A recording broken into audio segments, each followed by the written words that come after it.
Okay, imagine this. A U.S. presidential election, right?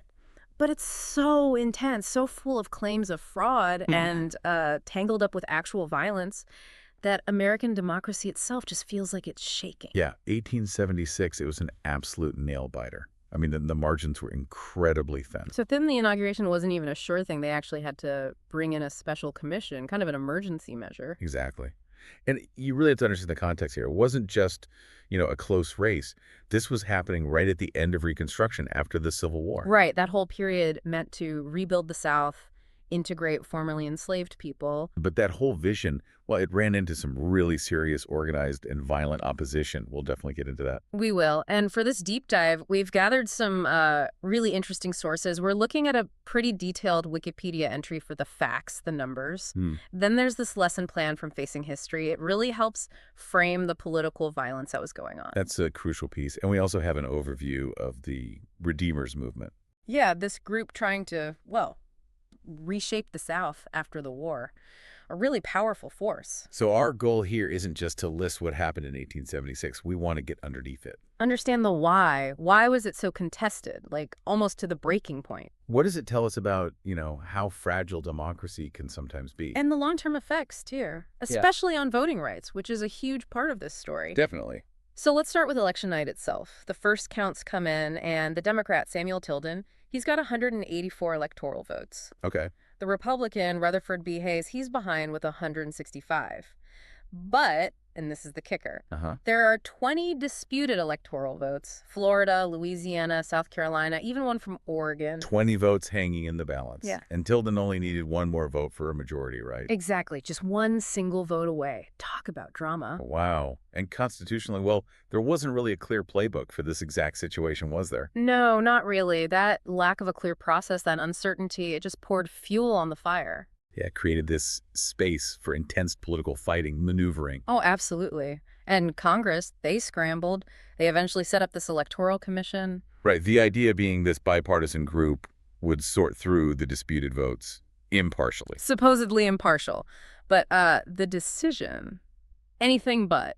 It went straight down party lines. Every single one of those 20 votes went to Hayes? Yep. All 20. I can imagine how the Democrats reacted to that. Oh, outrage. They saw it as just a partisan steal. So they fought back. They tried, launched this big filibuster in Congress, trying to block Hayes from being certified, a sort of last stand. Did they think it would actually work, or was it more symbolic? Our sources didn't really say, did they? It seems like it was a pretty desperate move, honestly. But in the end, their own party leader, Samuel Randall, actually stepped in. He shut it down. He did. He brought the filibuster to an end. So finally, on March 2nd, 1877, like just days before Inauguration Day, Hayes was confirmed. Wow, cutting it close. Incredibly close. But here's something else amazing. Voter turnout.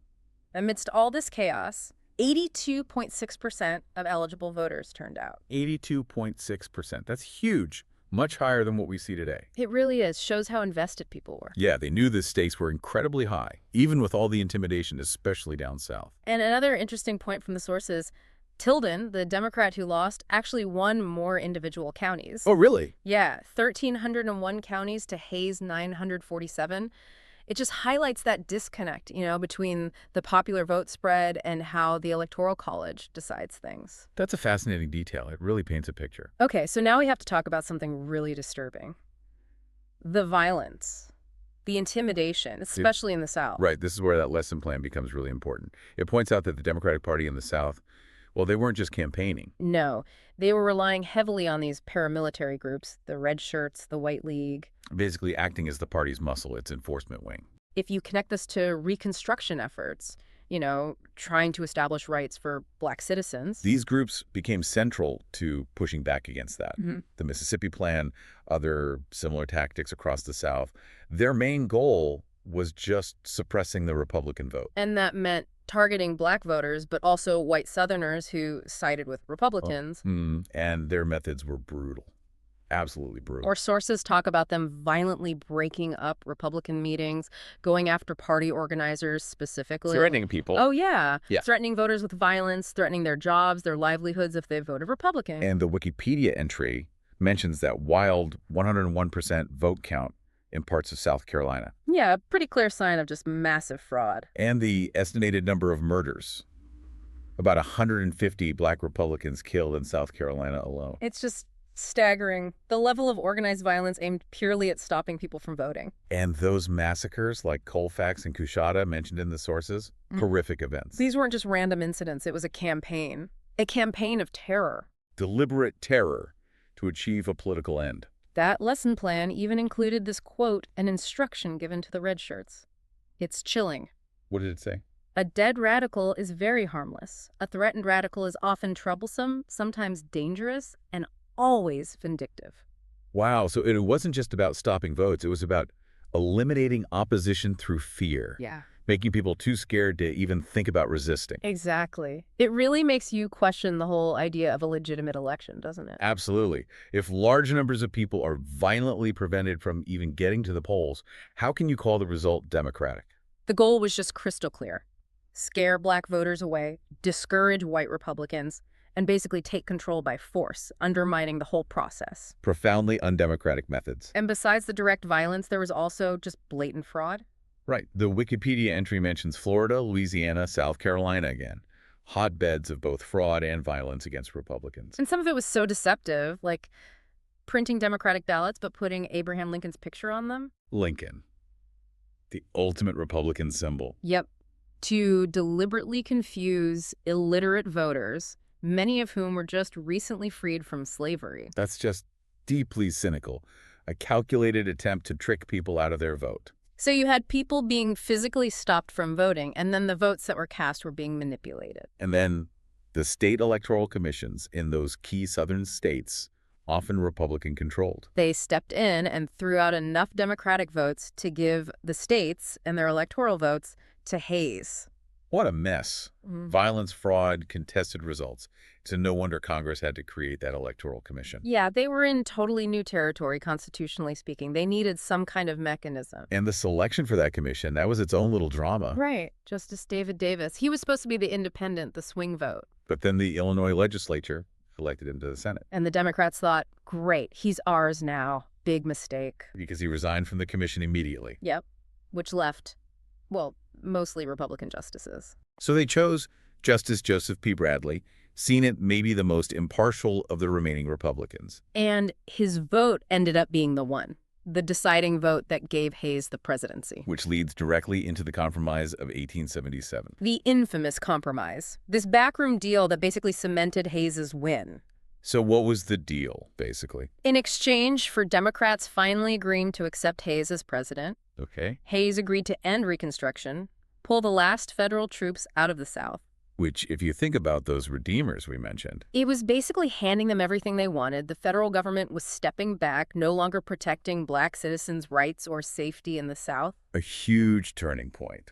Really, the end of Reconstruction's promises. It is worth noting, though, that this whole crisis did lead Congress to act later on. Yeah, they passed the Electoral Count Act of 1887. Tried to set up clearer rules for counting electoral votes in disputed elections, hoping to avoid another mess like 1876. Trying to close the barn door after the horse bolted? Maybe, but probably necessary. So let's circle back to these redeemers. Who exactly were they again? Our sources describe them as the southern wing of the Democrats, united by this goal. Get political power back in the South. And enforce white supremacy. That was key. Absolutely central. Their aims were pretty straightforward.